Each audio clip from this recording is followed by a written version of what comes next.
7వ ఎపిసోడు. ఈ episode upload చేయగానే చూడండి, చూడగానే లైక్ ఇవ్వండి. భాస్కర్ నిలువునా కుంగిపోయాడు. ఏంటి ఏంటి నేను వాగింది, ఏంటి నేను చేసింది? ఛీ, ఎంత సంకుచితంగా మాట్లాడి సంస్కారహీనంగా ప్రవర్తించాను. ఒక్క పరుగున వెళ్ళిపోతున్న ప్రభాకర్ను చేతులు పట్టుకొని ఆప్ చేశాడు.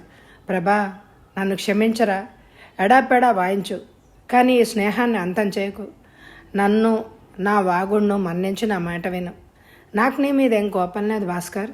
నీ బాధ్యత నిన్ను అలా మాట్లాడింపజేసింది అంతే. పర్వాలేదులే, నాకేం కోపం లేదు. నన్ను వెళ్ళని. కోపం లేకపోతే రా వెనక్కు, నన్ను చాచి చంపకాయ కొట్టు. ప్రభా, నీ స్నేహాన్ని పోగొట్టకు. నన్ను క్షమించు. నీ ఇష్టం వచ్చిన శిక్ష వై. మరి ముందుకు సాగలేకపోయాడు ప్రభాకర్. పద, నన్ను అట్టే సిగ్గుపడేలాగా చేయకు అంటూ వెనక్కి వచ్చి కూర్చున్నాడు. ప్రభా, ముందు నన్ను క్షమించాను అనారా? మహాప్రభో, అది మర్చిపోరా బాబు. నేను అప్పుడే మర్చిపోయాను. నేనెలా మర్చిపోగలను ప్రభా? ఆరంభం నుండి నువ్వు అరవింద విషయంలో మంచి మంచి సలహాలు ఇచ్చి ఎంతవరకు తెచ్చిన వాడు అయ్యావు నువ్వు. అయినా నేను కన్ను మిన్ను కానక మాట్లాడాను. నీవు చెప్పబోతున్న ఆ అపూర్వ సహాయానికి మా కుటుంబం అంతా కూడా చర్మం వలిచి చెప్పులు గుట్టించిన నీ రుణం తీరదు. భాస్కర్, ముందు అరవిందతో మాట్లాడు. నాకు కృతజ్ఞత వాక్యాలు అవసరం లేదు. నేను ఎవ్వరి అనుమతి కొరకు ఆగనవసరం లేదు. వివాహం రేపేనన్నా నేను తయారు. కానీ 2 విషయాలు చెప్పాలి. ఏంటి? 1, అరవింద మనస్ఫూర్తిగా అంగీకరించాలి. 2, నేను చాలా భేదవాడిని.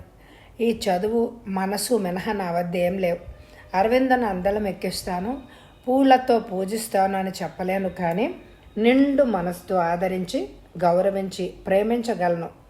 నా కంఠంలో ప్రాణమున్నంత వరకు అన్ని అండదండలు ఏర్పరచగలను. భాస్కర్కు ఆనందాతి రేఖంతో కొంతవరకు మాట రానే లేదు. ప్రభాకర్, ఇది కళా నిజమా అని అనుమానంగా ఉన్నదనుకో. నా తరఫు నుంచి అంతా అంగీకారమే. అయితే అమ్మా నాన్నగారుల అనుమతి కోసం కొన్నాళ్ళు వేచి ఉండాలి. అలాగే ఒక్క మాట, అరవిందుకి ఇష్టం లేకుంటే బలవంతం వద్దు. ఆమెకు కళాశాల ప్రాణ సంకటంగా ఉంది. బలవంతంగా పంపించొద్దు. నేను వెళ్తాను. అబ్బే, అప్పుడే జాగ్రత్తలు తీసుకుంటున్నావే, నవ్వాడు భాస్కర్. ఏంటిది, జీవితం ఎన్ని మలుపులు తిరుగుతుంది. చలించిపోయింది అరవింద. నిలువున గజగజ వణిగిపోయింది. అందుకే భాస్కర్ ప్రభాకర్ల సంభాషణ వినకుండా తన గదిలోకి పారిపోయింది. సుధాకర్, ఎంత హైన్యానికి గురి చేశావు నా జీవితాన్ని. నేనేం అపరాధం చేశాను? భగవాన్, ఎన్ని సమస్యలు అల్లావు నా చుట్టూ. అరవింద్ని ఎలా ఒప్పించాలో ఒంటరిగా కూర్చుని ఆలోచిస్తున్న భాస్కర్ ఎవరో రావడంతో కంగారుగా లేచాడు. అతను పాలేరు. ఏంటి, ఉన్నట్టుండి ఊడిపడ్డా? అంతా కుశలమేనా అని అడిగాడు. అతడు మౌనంగా ఒక కవర్ అందించాడు. అది తీసుకొని చదివాడు. సూర్యనారాయణ రాశాడు తమ్ముడికి. సోమరాజుకి ఏదో జబ్బు, కడుపులో బాధ. డాక్టర్ ఏమో సీరియస్ అన్నాడు. పిడుగులాంటి వార్త. అరవింద జీవితాన్ని ఒక దారికి తేబోతున్నాను అని సంతోషిస్తున్న సమయంలో విషాదమా? రోగికి చిరాగ్గా ఉన్న బంధుమిత్రుల ఎగతాళిగా చూసిన సూరమ్మకి లెక్కలేదు. ఎటువంటి విషాద పరిస్థితుల్లోనూ కూడా ఆమె కోడళ్లను సాధించడమే మానదు. ఆ కోడళ్ళు తిరిగి సమాధానాలు తిప్పికొడతారు అతి సూటిగా. ఎవరో బంధువులు చూడ్డానికి వచ్చారు. యథాలాపంగా పిల్లలెంతమంది, మనుషులెంతమంది వంటి ప్రశ్నలు, సమాధానాలు దొర్లుతున్నాయి. గృహిణికి అతిథికి మధ్య. పెద్ద కోడలు ముఖాన మగ సంతానం ఏం లేదు, అంతా ఆడముకే. రెండవ దానికి ఇంకా ఒకడు పుట్టగానే ఏదో మించిపోయినట్టు మరి పుట్టకుండా చేసేసుకుంది. వాడు కాస్త స్ఫోటకంతో పోయాడు. కలికాలం తల్లి ఎంతసేపు వాళ్ళ అందాలు ఆరోగ్యాలు షోకులే కానీ పిల్లల్ని కని పెంచే ఓపిక తీరిక వాళ్ళకి లేవు. ఇది విని పక్క గదిలో ఉన్న పెద్ద కోడలు విమల చర్రును లేచింది. ఆడమోక అక్కడికి తను ఆడదిగా అన్నట్టు తనకి మాత్రం కూతురు లేదా? పుట్టింటికి మెట్టింటిని కూడా పేరు ప్రఖ్యాతలు తెచ్చిపెట్టింది. బాగా చెప్పావు, సీత మెచ్చుకుంది. కలికాలము షోకులు అంటూ మా కోసం పడి ఆడవడం దానికి? కట్టుకున్న మగాడినే వదిలి టింగు రంగామని తిరుగుతుంది కన్న కూతురు. కాబట్టి అది కాలపు విడ్డూరమేం కాదు. పరాయి తల్లి బిడ్డల గురించి ఎన్నైనా ఏడవచ్చు అనొచ్చు అంది. ఇవన్నీ మాటలు వింటూ భరిస్తున్న చెల్లెలి స్థైర్యాన్ని చూసి ఆశ్చర్యపోయాడు భాస్కర్. అతడి కళ్ళు కూడా చెమర్చాయి.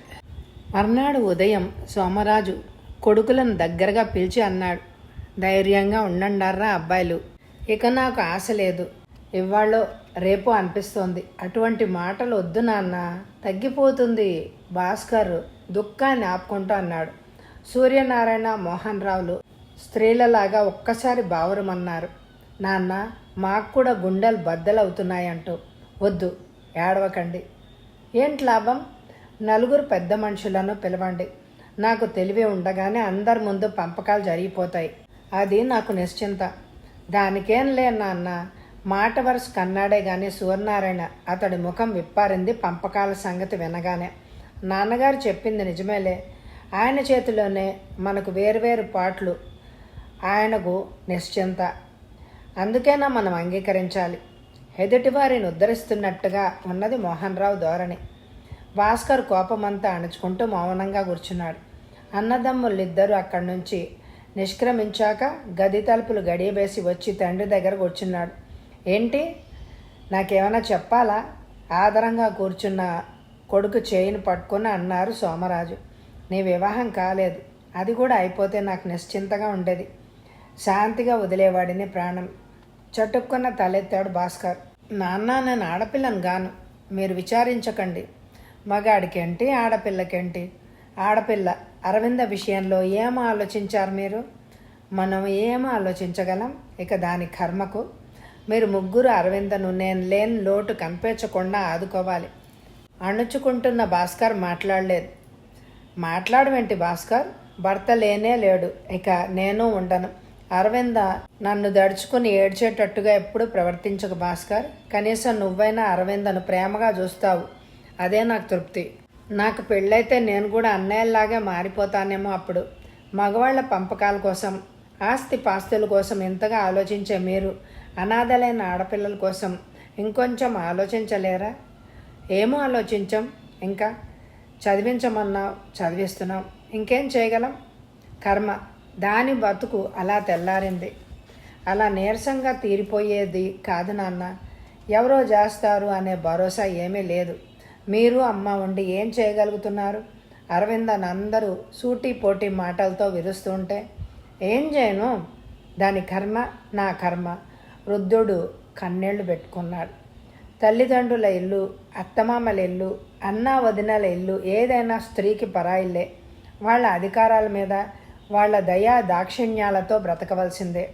అరవిందకు తన డబ్బు ఉన్నది కదా, ఎవరూ పోషించని అవసరమే లేదు. ఇప్పుడున్నది అరవిందకు తన సొంత ఆస్తి. ఎవ్వరూ పోషించడం లేదు, కానీ అందరికీ భారంగానే ఉంది. ఏం జరుగుతోందో మీరు చూడలేదా? ఇంతకు ఏమంటావు? స్త్రీకి తన ఇల్లు, తన భర్త ఉండాలి, అప్పుడే సుఖం. పిచ్చివాడిని చూసినట్టు చూశాడు సోమరాజు. భర్త నాకు వద్దు అని తెగతెంపులు చేసి పారేశాడుగా, ఇంకేం చేయగలం? జాగ్రత్తగా వినండి. మరో భర్తను తెద్దాం, మరో పెళ్లి చేద్దాం. ఎంత అప్రాచ్యుడవైపోయావురా! ఎలాంటి వంశంలో పుట్టావు? ఎటువంటి కుటుంబం? ఏదైనా ఆలోచించావా? అసలు ఎందుకు పాడుబుద్ధి పుట్టింది నీకు? జరుగుతున్న వాటిని అన్నిటినీ ఈ వంశ ప్రతిష్ట అడ్డుకోగలిగిందా? సోమరాజు మాట్లాడలేదు, కానీ మొహంలో క్రోధ ఛాయలు అలాగే ఉన్నాయి. భాస్కరు తన మాటలను పొడిగించాడు. ఆలోచించండి. కుటుంబ గౌరవం, పరువు, ప్రతిష్ట అరవందకు సుఖాన్ని ఇస్తాయా? మనం కొంచెంగా ధైర్యం చేసి ముందుకు అడిగేస్తే సుఖం ఉంటుందో లేదో. మీరు వెళ్ళిపోతున్నారు, కానీ అరవింద చాలా ఏళ్ళు బ్రతుకుతుంది. ఇది గుర్తుంచుకోండి. అరవిందను అందరూ పని మనిషిలాగా, దిక్కు మాలిన దానిలాగా బరువుగా చూడడం మీకు ఆనందమా? లేక తన ఇల్లు, తన భర్త, పిల్లలతో కళకళలాడుతూ ఉండడం సుఖమా? సోమరాజు గారి ఊహలో ఒక్కసారిగా ఆ దృశ్యం మెదిలింది. అరవింద ఒడిలో బిడ్డతో చూడముచ్చట పడిపోతూ ఉండాలనే తానెంతగా కలవరించలేదు. ఆనాడు బిడ్డ మరణించినప్పుడు అరవింద ఎన్నాళ్ళు శోకంలో మునిగిపోయింది. అరవిందతో పాటు తాను, భార్య ఎలా విలపించారు. అవును, అరవింద తిరిగి అందరూ స్త్రీలలాగే బిడ్డ పాపలతో కళకళ్ళు ఆడుతూ ఉంటే ఎంత బాగుంటుంది. కానీ మళ్ళీ పెళ్ళి. నలుగురు నవ్వరా? ఇదేమంత ఘోరం? ఆయన మనస్సంఘర్షణలను అర్థం చేసుకున్నట్టు భాస్కర్ అన్నాడు. ఈ పల్లెటూళ్ళలో ఈ గొడవలు విడ్డూరమే, కానీ నగరాల్లో ఎవరికి వాళ్ళు ఇవన్నీ ఎవరికి అక్కర్లేదు. అరవిందకు పెళ్లి చేసి ఏ పెద్ద పట్టణంలోనో కాపురం పెట్టిస్తాను. హాయిగా మళ్ళా జీవితం చిగురిస్తుంది, సుఖపడుతుంది. మీకున్న బిడ్డను రంపపు కోత పెట్టే సంఘం, పరువు, ప్రతిష్ట వదిలేయండి. మీరు ఈ ఒక్క విషయంలో తీసుకునే నిశ్చయంపై ఆధారపడి ఉంటుంది అరవింద శేష జీవితం, నవ్వడమా ఏడవడమా అనేది. కానీ సోమరాజు సంశయం ఏదైనా భాస్కర్ నెమ్మదిగా తాను చెప్పదలుచుకుంది చెప్పేయడానికే నిశ్చయించుకున్నాడు. ఏంటి మీ అనుమానం? ఎవరు చేసుకుంటారనా? అది నాకు వదలండి. చక్కటి వరుడు తయారుగా ఉన్నాడు. ఎవరు? ఆసక్తిగా అడిగాడు సోమరాజు. ప్రభాకర్. ఉత్తముడు, విద్యావంతుడు. అరవిందను పువ్వుల్లో పెట్టి చూసుకుంటాడు. అరవిందను ఒప్పించే బాధ్యత నాది. మీరు మాత్రం అమ్మను ఒప్పించాలి. ఇప్పుడే పంపిస్తాను అమ్మని. లేచి బయటికెళ్ళాడు ఆనందంగా భాస్కర్. అంతర్యుద్ధంతో అలసిపోయిన సోమరాజు నేత్రాల నుంచి 2 జలధారలు బయటపడి ఇంకిపోయాయి. తండ్రితో ఏకాంతంగా మంతనాలు చేసి ఎక్కువ ఆస్తి రాయించుకుంటున్నాడేమో అనే కలవరంతో సతీ సమేతంగా కలవరపడిపోతున్న సూర్యనారాయణ, మోహన్ రావులకి ఏమీ పాలుపోవడం లేదు. భార్యతో అరగంట సేపు మాట్లాడిన తర్వాత తిరిగి భాస్కర్ను, అరవిందను లోపలికి పిలిచాడు సోమరాజు. అన్నయ్య చెప్పిన విషయం నీకు అంగీకారమేనా అమ్మ? కుమార్తెను చెంతను కూర్చోబెట్టుకొని శిరస్సు నిమురుతూ లాలన్నగానే అడిగాడు. తల వాల్చిన అరవింద నుండి ఎలాంటి సమాధానం రాలేదు. చెప్పమ్మా, నీ చిన్నాన్న తెలివైనవాడు. భాస్కర్ మాటను తోసి పారేయవద్దు. నేను దాటిపోతున్నాను. నీళ్ళు వాకిలి అనేది లేకపోతే నిన్నెవ్వరు సరిగ్గా చూడరు తల్లి. అనేక భావాలు పనివేసుకున్న చూపులతో తలెత్తింది అరవింద. ఒకసారిగా 2 చేతులతో ముఖం కప్పుకొని బోరుమని ఏడ్చింది. ఏడవద్దు అరవింద.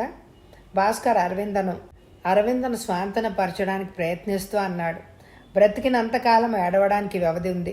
ఈ ఒక్కరోజు ఆ ఏడుపు నీ దగ్గరికి రానియకు. నిజానికి నీకంటే ఎక్కువ ఏడుస్తున్నాను నేను. ప్రతి క్షణం కుమిలి. ఒక్క మాట, నీకు పునర్వివాహం అంగీకారమే అని ఒక్క మాట నాన్నగారితో చెప్పు అరవింద. అంతకంతకు దుఃఖం వెల్లువలా పొంగుకు రావడంతో కొంచెం ఆగే సూచనలు కనపడడమే లేదు. నువ్వైనా నచ్చజెప్పమ్మా తల్లితో అన్నాడు భాస్కర్. ఒకడు అన్యాయం చేశాడని అదే గుర్తు తెచ్చుకొని ఏడుస్తూ కూర్చోకూడదు. మనం సుఖపడే మార్గం మనం సవ్యంగా ఎత్తుక్కోవాలి. ఏం తప్పులేదు. సంకోచం అసలే అవసరం లేదు. సూరమ్మ దుఃఖిస్తున్న కుమార్తెను ఒళ్ళోకి తీసుకొని చెప్పింది. చూడు తల్లి, మీ నాన్నగారు రోజులు లెక్క పెట్టుకుంటున్నారు. బహుశా నాకు కొద్ది రోజుల్లోనే పిలుపు కూడా రావచ్చు. నువ్వు దిక్కుమాలిన పక్షివైపోతావు. అన్న మాట విని ఈ పెళ్లికి అంగీకరించు. మాకు మనశ్శాంతి లభిస్తుంది. నీవు కూడా సుఖపడతావు. ఏమిటో ఆ తెలివి తక్కువ బుర్రకి ఎప్పుడూ ఆలోచనే రాలేదు. అసలు ఈ పని అప్పుడే చేయవలసింది. కళ్ళు తుడుచుకుంది. నానా మాటలు అనేవాళ్ల మధ్య నువ్వు బ్రతకలేవు. నా బ్రతుకు ఎందుకు ఇలా అయిపోయిందమ్మా? అందరూ నవ్వుతారు, ఎక్కిరిస్తారు అందే అరవింద. అందరి మాట వద్దు అరవింద, నీ మాట చెప్పు. నీవు సుఖంగా, సంతోషంగా, స్వతంత్రంగా బ్రతకాలని లేదా నీకు? సూటిగానే అడిగాడు భాస్కర్. అరవింద నేల చూపులు చూడసాగాం. భాస్కర్ అన్నాడు, ప్రభాకర్ గురించి నీకేమైనా సందేహమా? లేదు, ఆయన దేవుడు లాంటి మనిషి, నాకు తెలుసు. మరి ఆ దేవుడితో నీ జీవితాన్ని ముడిపెట్టుకో. కొత్త జీవితాన్ని ప్రారంభించు. మరి అడ్డు చెప్పకు. నలుగురు నువ్వే అయ్యి పల్లెటూళ్ళలో నుండనవసరం లేదు. పట్నంలో హాయిగా ఉందిరుగాని. నాన్నగారు, మరొక మాట, ఇటువంటి పనులలో ఆలస్యం తగదు. ఇది బాహాటంగానే చేయగల పెళ్లి కాదు. వివాహము జరిగాకనే అందరికీ తెలియాలి, ఎంత ముఖ్యమైనా సరే. అవును, రిజిస్టర్ ఆఫీస్లో పెళ్లి జరిపించేస్తా ప్రశాంతంగా. మా స్నేహితులు కొందరుంటారు. అమ్మను కూడా పంపించండి మాతో. అరవింద కొంచెం ధైర్యంగా ఉంటుంది. అలాగే, తీసుకువెళ్ళు. వెళ్ళు సూర్యుడు. అన్నయ్యలకు కూడా మేము వచ్చిన తర్వాతనే తెలుస్తుంది. రహస్యం ఎవ్వరికి చెప్పొద్దు. యాగి అయిపోతుంది. మరీ హెచ్చరించాడు భాస్కర్. వెళ్తూ మౌనంగా తండ్రి పాదాలను స్పృశించి బయలుదేరింది అరవింద. ఆ గుండెలో చెప్పలేనంత గుబులు, ఆ కనుల్లో అంతులేని అశ్రు ప్రవాహం. భగవాన్, ఇదొక కొత్త మలుపు తిప్పుతున్నావా నా జీవితంలో? భారత స్త్రీకి నిషిద్ధమైన మార్గంలో నేను సాహసించి అడుగెడుతున్నాను. గత జీవితం దుఃఖపూరితం చేశావు. కనీసం ఈ ఘట్టాన్నైనా శాంతిమయం కావించగలవా అని వేడుకుంది. అవ్వా అవ్వా, ఆడదానికి మళ్ళీ పెళ్ళా, కలికాలం, అందుకే ఇలా మండుకుపోతున్నాయి అన్నీ. చూస్తూ చూస్తూ ఎంత అప్రాచ్యపు పని చేసి చచ్చాడు. చచ్చే ముందు ముసలాడికి మతి చెలించిందేమో. కనీసం ఈ కొడుకుల బుద్ధేమైంది? దాపురించే కాలం విపరీత బుద్ధులు పుట్టుకొచ్చాయట. ఎంతమందిని మొగుళ్ళు వదిలేయడం లేదు. కృష్ణారామ అనుకుంటూ పడుండాలి కానీ మరో పెళ్ళికి ఎగబడడమా? ఎంత సిగ్గుచేటు. ఇంతకే ఆ తలకమాసిన వాడు ఎవడంట? మొగుడు వదిలేసిన దాని మెళ్ళో తాళిగట్టడానికి సిద్ధమయ్యాడు సిగ్గు లేక. మళ్ళీ ఇదెన్నాళ్ల ముచ్చటో అది చూద్దాం. దుగ్ధ కొద్దీ లోకులు వెలుబుచ్చుతున్న ఈ నీచ అభిప్రాయాలు వినపడనంత దూరాన ప్రశాంతంగా ఆనందంలో ఓలలాడుతున్న ప్రభ అరవిందల జంట. ఏం ఆలోచిస్తున్నావు అరవింద? నిర్జన ప్రదేశంలో నదీ తీర సైకతంలో విశ్రమించిన ప్రభాకర్ అరవింద వైపు అలవోకగా చూస్తే అడిగాడు. ఏం ఆలోచన లేదు. ఏదో తప్పకుంది. అతడి కంఠంలో కొంటెతనం. చెప్పనా? దైవం అంటే మీకు నేనేమాత్రం తగుతానా అని. ఈ మాటలు వింటున్న ప్రభాకర్ లేచి అరవిందకు చేరువుగా వచ్చాడు. అటువంటి మాటలు ఆలోచనలు వద్దు అరవింద. గతమంతా మర్చిపో. నిజానికి నేను నీలాగే అనుకోవాలేమో హక్కున చేర్చుకున్నాడు. ఎలాగా? ధనవతి, దయావతి, రూపవతి, గుణవతి అయిన నీకు నేను తగుతానా? నీతో జీవించడం నాకు స్వర్గం కాదు? అరవింద సజ్జల నేత్రాలతో అతడి వైపు చూసింది. ఆ చూపులు అపారమైన అనురాగం, అంతకుమించి ఆరాధన, అన్నిటినీ మించి కృతజ్ఞతాభావం పడుగు పేకలుగా అల్లుకుపోయి కనపడ్డాయి అతనికి. నడి సముద్రంలో మునిగిపోయిన నావను వెలికి తీసి నందనవనం కావించాడు. ఎదురు నన్ను ఆకాశానికి ఎత్తుతున్నారు. ఈ పొగడ్తలకు నేను తగను. నా చర్మం వలిచి చెప్పులు కుట్టించినా మీ రుణం తీరదు. అరవిందా, గంభీరంగా పిలిచాడు ప్రభాకర్. ఈ చేయిలో చెయ్యి వేయి. చాలా సీరియస్గా ఉందతడి తీరు. ఎందుకో తెలియక చూస్తూ ముందుకు చాపింది చెయ్యి. ఆ చేతిని గట్టిగా పట్టుకొని అన్నాడు ప్రభాకర్. ఇంకెప్పుడు కృతజ్ఞతలు, రుణాలు, ఎటువంటి మాటలు వద్దు. గతం గుర్తు చేశావంటే నా మీద ఒట్టు, తెలిసిందా? నిజానికి నీవు నమస్కరించవలసింది భాస్కర్కు. అంగీకారంగా తలూపింది అరవింద నవ్వేస్తూ. కానీ గతాన్ని గుర్తు లేకుండా ఉండగల ఔషధం మానవ మాత్రలకు అసలు ఉంటుందా?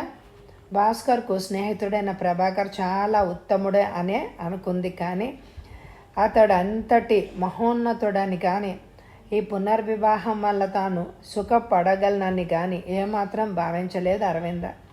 రోజు ఒక నిమిషంగా జీవితం స్వర్గంలా కనిపింపచేస్తున్నాడు. ఒకనాటి కన్నీటి బ్రతుకు నేడు పన్నెట్టి వానలో జలకాలాడుతోంది. దయామయుడైన దైవానికి శతకోటి నమస్కారాలు పెట్టింది అరవింద. హనీమూన్ ముగించుకొని వచ్చిన నవదంపతులకు ఆనందంగా స్వాగతం పలకడానికి స్టేషన్కి వచ్చాడు భాస్కర్. రైలు దిగుతూనే తన పాదాలకు నమస్కరిస్తున్న చెల్లెల్ని ఆదరంగా లేవనెత్తుతూ, ఏమిటి ఈ పిచ్చి, ప్రయాణం సుఖంగా జరిగిందా అని కుశల ప్రశ్నలు వేస్తూనే ప్రభాకర్తో కరచాలనం చేశాడు. ఇంట్లో అంతా కులాసాయన్నా? కొంత ఆదుర్దాగానే అడిగాడు బావమరిది. అంతా కుశలమే. నిన్ననే వెళ్ళాను, అందరూ క్షేమమే. మరి మేము వస్తున్నట్టు తెలియదా? తెలుసు. అర్ధయుక్తమైన చూపులతో తల పంకించాడు భాస్కర్. పద ముందు మనం మా ఇంటికి వెళ్దాం. స్నాన భోజనాలు కానిచ్చి తీరిగ్గా మాట్లాడుకుందాం. అమ్మ 1000 కళ్ళతో ఎదురుచూస్తూ ఉంటుంది మీ ఇద్దరి కోసం. అమ్మ నీ దగ్గరే ఉందా అన్నయ్య? ఆనందంగానే అడిగింది అరవింద. నా దగ్గరే ఉందమ్మా మనశ్శాంతిగా. నాన్నగారు ఉండగా అయితే అది వేరే సంగతి. ఇక ఇప్పుడు ఏకాకిగా అమ్మ అక్కడేం చేస్తుంది? తెలుసుగా మన కుటుంబం సంగతంతా. వీధి ద్వారంలోనే ఎదురు చూస్తూ నిలబడ్డ సూరమ్మ కుమార్తెకు అల్లుడికి దిష్టి తీసింది. రండి బాబు, వస్తామని రాసిన దగ్గర నుంచి ఎంత ఎదురు చూస్తున్నామో అన్నది సజ్జల నయనాలతో. కులాసాన్న అమ్మ ఆదరంగా అడిగాడు ప్రభాకర్. బాబు, మీలాంటి బిడ్డలతో మాకంతా కులాసాయే, నిశ్చింతే. మీ ఉత్తరం వచ్చిన దగ్గర నుంచి భాస్కర్ నేను మీకోసం ఎదురు చూస్తున్నాం. బావకి అది కావాలి ఇది కావాలి అంటూ ఒకటే తాపత్రయం భాస్కర్కి. అవునమ్మా, వాడికి ఇంతలోనే నేను పరాయివాడిని అయిపోయాను అంటూనే భాస్కర్ చెవి పట్టుకున్నాడు ప్రభాకర్. ఇక నీ ముక్కుకు తాడుపోసి బాధ్యత మేం తీసుకోవాలి. ఎంతసేపు అందరికి ఏం కావాలో ఆలోచిస్తావే కానీ అసలు నీ స్వవిషయం ఆలోచించావా? ఆ ఇద్దరి హాస్యాలకు నవ్వుకుంటూ వంటిట్లోకి దారితీసింది సూరమ్మ. అరవింద కూడా ఆమెను అనుసరించింది మౌనంగా. సిగ్గుపడుతూ తలవాల్చు కూర్చున్న కుమార్తెను చూసి తృప్తిగా ఆనందించింది సూరమ్మ. ఆపాదమస్తకం పిల్లని చూస్తూ ఇలా అందాలు ఒలికిస్తూ ఆనందంగా కళకళ్ళాడుతున్న అరవింద రూపాన్ని చూసి ఎన్నాళ్ళైందో. 4 సంవత్సరాలు శోకమూర్తిగా అలంకారహీనంగా ఉండిపోయింది అరవింద. దైవం భాస్కర్ రూపంలో కరుణించాడు. ప్రభాకర్ను ప్రసాదించి అనుగ్రహించాడు. ముకుళిత పద్మం వికసించింది. తాను మూఢ నమ్మకాలను వదిలి ఈ మాత్రం సాహసం చెయ్యకపోతే ఇలా ఉండగలిగేదా పిల్ల? లోకులు కూడా వస్తున్నారు, కాకులై పొడుస్తున్నారు, వినిపించేట్లుగా ఎన్నో బాణాలు విసురుతున్నారు. అయితేనే తన బిడ్డ జీవితం కళకళ్ళాడే నిమిత్తం తాను ఏమైనా భరించగలదు. అరవింద మాట మార్చింది. అల్లుడితో మాటల ముందు ఇప్పటికీ నాతో మాట్లాడుతున్నావా అని అలక నటించింది. నిండుగా నవ్వింది సూరమ్మ. అది కోపం కాదని ఆమెకి తెలుసు. నీ అదృష్టం నా అదృష్టం, అంత చక్కటి మనిషి దొరికాడు. నా బిడ్డలతో సమానంగా నన్ను కూడా అమ్మా అని నోరారా పిలుస్తాడు. తన సంతానం నలుగురు తనను అమ్మ అని పిలిచిన దానికంటే అమితమైన ఆనందంతో పులకరించిపోయింది సూరమ్మ. అల్లుడు కూడా తనను అమ్మ అని పిలుస్తూ ఉంటే తమతో మాటే అనకుండా అడుగడుగున పేచీలు పెడుతూ అరవిందన్ వేధిస్తూ ఉండే సుధాకర్ ఈ ప్రభాకర్కు ఎంత తేడా! మీ నాన్న లేకపోయారు చూసుకోవడానికి కళ్ళనీళ్లు పెట్టుకొని సూరమ్మ. తండ్రి తలంపుతో అరవింద కూడా బాధపడి అమ్మా అరవింద రహస్యంలాగా అడిగింది, కొద్దిగా సంకోచిస్తూ. వదినలు పెద్దన్నయ్యలు నా మీద కోపంగా ఉన్నారా? సూరమ్మకు స్పష్టంగా చెప్పడం ఇష్టం లేకపోయింది. నలుగురు 4 రకాలుగా వాగడం మామూలే కదా. అందున నీ వదినల సంగతి నీకు తెలీదా? నిన్ను చూసి కళ్ళల్లో నిప్పులు పోసుకుంటారు అసలే. అయితే చాలా కోపంగా ఉన్నారన్నమాట. ఇక చెప్పక తప్పలేదు సూరమ్మ. అయినా నువ్వివేం పట్టించుకోకమ్మా, హాయిగా ఉండు, నీ జీవితాన్ని పండించుకో అంది సూరమ్మ. తర్వాత ప్రభాకర్ ఇంటికి తీసుకెళ్తా అన్నాడు. ఆమె జాలిగా చూసింది. అది నీ భర్త ఇల్లు, నీ ఇల్లు, వెళ్ళక తప్పదు. మామూలుగానే అత్యంట కొంత అలజడి ఆరళ్ళు తప్పవు స్త్రీకి. నీ సంగతిలో ఇంకొంత అధికంగా ఉంటుంది, మరి తప్పదు. ఇది నువ్వు నీ తెలివిని ఓర్మిని ప్రదర్శించవలసిన సమయం. అరవింద అధోముఖి అయి ఆలోచిస్తూ ఉంది మౌనంగా. ఒక్క మాట చెప్పు, ప్రభాకర్ చాలా మంచివాడు అవునా? చెల్లెలి ముఖాన్ని పరిశీలనగా చూస్తే అడిగాడు. అవును అన్నట్టు సిగ్గుతో తలూపింది అరవింద. తృప్తిగా చూశాడు భాస్కర్. ఉపదేశిస్తున్నట్టు అన్నాడు. ఆ మంచితనం నీకు చాలు, అతడే నీ జీవితానికి ముఖ్యం, మిగిలినవేమీ ముఖ్యం కాదు. కానీ అల్ప విషయాలు కాదనుకో, అయినా భరించాలి, తప్పదు. మొదట నీకు చెప్పకూడదు అనుకున్నాను, కానీ చెప్తేనే మంచిదేమో. నువ్వక్కడ గడపవలసిన దాను కనుక. ప్రభాకర్ తల్లిదండ్రులు నిన్న అతడింటికి వెళ్తే నానా మాటలు అన్నారు. అతడు అక్క చెల్లెళ్ళు తమ్ముడు అసలు నాతో మాటే ఆడలేదు. గర్భశత్రువుని చూసినట్టే చూశారు. బహుశా ఆ ఇంట నిన్నెవ్వరు ఇష్టపడరు, సరిగా చూడరు. అయినా భరించాలి, సహించాలి. ఊళ్ళోనే గనక నేను వచ్చిపోతూ ఉంటాను. నువ్వు కూడా తీరిక దొరికినప్పుడల్లా రావచ్చు. అంచేత భయం అక్కర్లేదు ధైర్యంగా చెప్పాడు. ప్రభాకర్ చెల్లెలు కమల చాలా మంచిది. ఎవరేమన్నా ఆమె నీతో స్నేహంగానే ఉంటుంది. ఆశగా తలపోసింది అరవింద. కానీ ఆ ఆశే అడియాసైంది.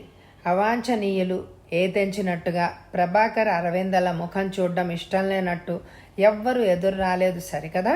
ప్రభాకర్ అరవిందలు ఇంట్లోకి వచ్చాక కూడా ఒక్కరు కూడా కన్నెత్తి చూడలేదు, పన్నెత్తి మాట్లాడలేదు. ఎరా నా ఉత్తరం అందలేదా? హాల్లోనే కూర్చుని పేపర్ చూస్తున్న తమ్ముడు శారదిని అడిగాడు ప్రభాకర్. శారది సమాధానం చెప్పేలోగా తల్లి అందుకుంది. ఆ సంభాషణను అందింది. అయితే ఏమిటి? విశాలి స్వరం కటువుగానే ఉంది. ఏం లేదు. తల్లి క్రోధ స్వరంలోనే ఆమె మనసులోని మంటను గ్రహించగలిగాడు ప్రభాకర్. తల వాల్చుకొని మరి మాట్లాడకుండా గదిలోకి దారితీశాడు. అంతవరకు శిలా ప్రతిమ వలె ద్వారం చెంతనే నిలబడిపోయిన అరవిందను, రా అరవింద, లోపలికి రా అని పిలిచాడు తానే నెమ్మదిగా. అరవింద అతడిని అనుసరించింది. ఆ తర్వాత అరవింద్ అత్తగారింటి జీవితం ఎలా ఉంటుందో మరి విందామా తర్వాత ఎపిసోడ్లో. ఈ ఎపిసోడ్కి తప్పకుండా ఎక్కువ లైక్లు ఇవ్వండి, హైప్ కూడా చేయండి. Thank you very much my dear friends.